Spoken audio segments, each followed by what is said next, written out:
जैसा सैनिमी खत बताता है, उन्होंने घंटों साथ में ट्रेनिंग की है। अच्छा, उन्होंने साथ में ट्रेनिंग की है। हाँ, इसका मतलब है वो एक दूसरे के मूव्स, स्टाइल सब समझते हैं, बिना बोले भी कोऑर्डिनेट कर सकते हैं। कोकुशिबो भी ये बात समझता है और उन्हें मौजूदा हाशिराओं में सबसे ताकतवर मानता है। हाँ, और कोकोशिबो खास तौर पर घ्योमे की काबिलियत से बहुत इम्प्रेस्ड है।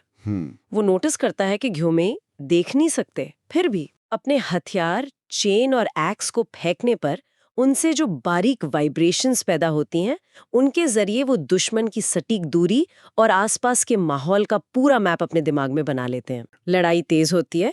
कोकुशिबो फैसला करता है कि पहले सानेमी से निपटा जाए। शायद उसकी तलवार तोड़ने का सोचता है।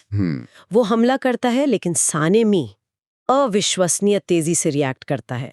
वो कोकुशिबो की तलवार को जमीन से टकराने पर मजबूर कर देता है और अपनी विंड ब्रीदिंग से कोकुशिबो के गले पर वॉर करता है। बाल बाल बचता है कोकुशिबो। हाँ, बच निकलता है, पर सानेमी फिर भी उसके काफी बाल काट देता है। कोकुशिबो को एहसास होता है कि मार्क अनलॉक होने के बाद सानेमी और भी खतरनाक हो गया है। यहाँ सानेमी की स्पीड और एग्रेशन देखने लायक है। सानेमी के हमले से कोकुशिबो अभी संभला भी नहीं था कि ग्योमेई मौके का फायदा उठाते और अपनी एक्स से कोकुशिबो का कान काट देते हैं। क्या बात है, टीम वर्क। हाँ, सानेमी इस मौके को जाने नहीं देना चाहता और अपने वेंड ब्रीदिंग के थर्ड फॉर्म का इस्तेमाल करता है, लेकिन कोकुशिबो उसे डॉज कर लेता है। ये कोऑर्डिनेशन का बेहतरीन एग्जाम्पल है। इसके बाद ग्योमेई स्टोन ब्रीदिंग फर्स्ट फॉर्म और Sanemi wind breathing seventh form मिलकर एक जबरदस्त कॉम्बिनेशन अटैक करते हैं। हाँ। लेकिन उनकी पूरी ताकत के बावजूद वो सिर्फ कोकुशिबो के किमोनो मतलब कपड़ों को ही काट पाते हैं। सिर्फ किमोनो? हाँ, उल्टे ग्योमे और सैनेमी दोनों के शरीर पर कई गहरे कट लग जाते हैं। ऐसा इसलिए होता है क्योंकि कोकुशिबो गुस्से में अपनी तलवार को और भी ज्यादा डिमोनिक और पावरफुल बना लेता है। ये लड़ाई का एक और टर्निंग पॉइंट है। कोकुशिबो अब अपनी असली ताकत दिखा रहा है। तलवार को और डिमोनिक बनाने का मतलब है उसके हमलों की रेंज, स्पीड, डिस्ट्रक्टिव पावर सब बढ़ गई है। और इसका असर सानेमी और ग्योमे पर तुरंत दिखता है। हाँ। सानेमी बहुत ज्यादा फ्रस्ट्रेट हो जाता है। उसके दाहिने हाथ के 2 उंगलियां कट चुकी हैं, इंडेक्स और लिटिल फिंगर। हाँ, और उसे ये बात और परेशान कर रही है कि अगर ग्योमे ने आखिरी पल में उसे बचाया ना होता तो वो अपने दोनों हाथ खो देता। कोकुशिबो गुस्से में कहता है कि अगर वो इन दोनों को मार देता है तो बाकी हाशिराओं को खत्म करना बच्चों का खेल होगा। इसी टेंशन के बीच हमें एक पल के लिए कमांड सेंटर का सीन दिखाया जाता है। कगाया उबयाशिकी के बेटे किरिया कमान संभाल रहे हैं। हाँ। उनकी बड़ी बहन उनसे पूछती है कि क्या गियू तोमियोका और तांजीरो कमादो को अपर मून 1 से लड़ने भेजना चाहिए क्योंकि वो बहुत ताकतवर है। लॉजिकल सवाल है। हाँ, लेकिन किरिया मना कर देता है। ये फैसला थोड़ा चौंकाने वाला नहीं। हाँ, ये एक बहुत बड़ा और मुश्किल फैसला है। किरिया कहता है कि ग्यू और तांजीरो को मुजान की तरफ बढ़ना चाहिए।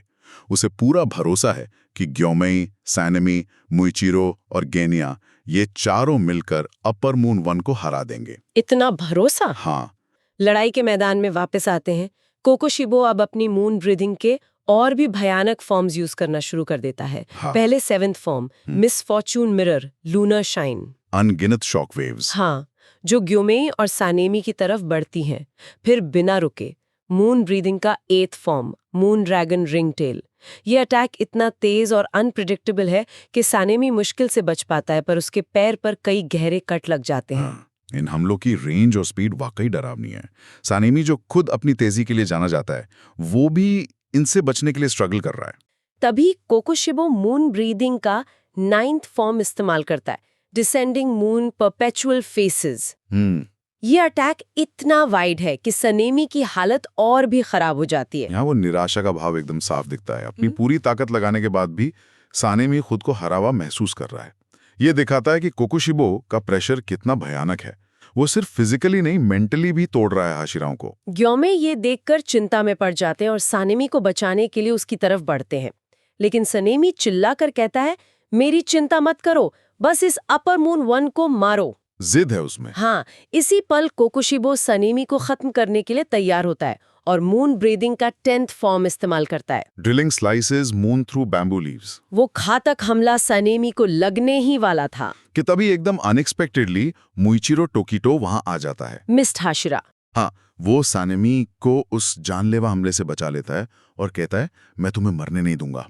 दूसरी तरफ गेन्या ये सब कुछ दूर से देख रहा था। वो मदद करना चाहता था, पर कोकोशीबो की ताकत देखकर बुरी तरह डरा हुआ था। उसे लग रहा था कि वो पास गया तो मारा जाएगा। हाँ, पल भर में।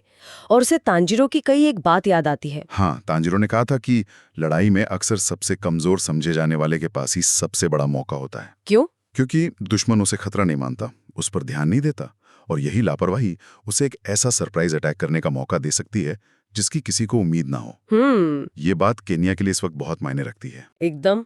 और यही सोचते हुए गेन्या अपने डर पर काबू पाता है। वो अपनी जेब से कोकोशीबो की टूटी हुई तलवार का वो टुकड़ा निकालता है जो उसने पहले उठाया था, वो टुकड़ा, और अपनी पूरी हिम्मत जुटाकर उसे निगल जाता है। तलवार का टुकड़ा। ये क्या कर दिया इसने? उधर ग्योमेई स्टोन ब्रीथिंग के 6th फॉर्म आक्यूएट क्रश का इस्तेमाल करते हैं, लेकिन कोकोशीबो उसे भी अपनी मून ब्रीथिंग के 16वें फॉर्म मूनबो हाफ मून से रोक देता है। हाँ, गेनिया का तलवार का टुकड़ा खाना एक बहुत ही खतरनाक और अनप्रेडिक्टेबल मूव है।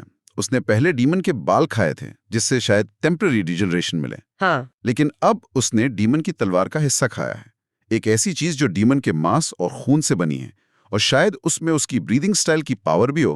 हाँ, बाप रे। ये बहुत बड़ा रिस्क है और इसके नतीजे क्या होंगे ये कोई नहीं जानता। और यहीं पर हम आज की चर्चा रुकते हैं।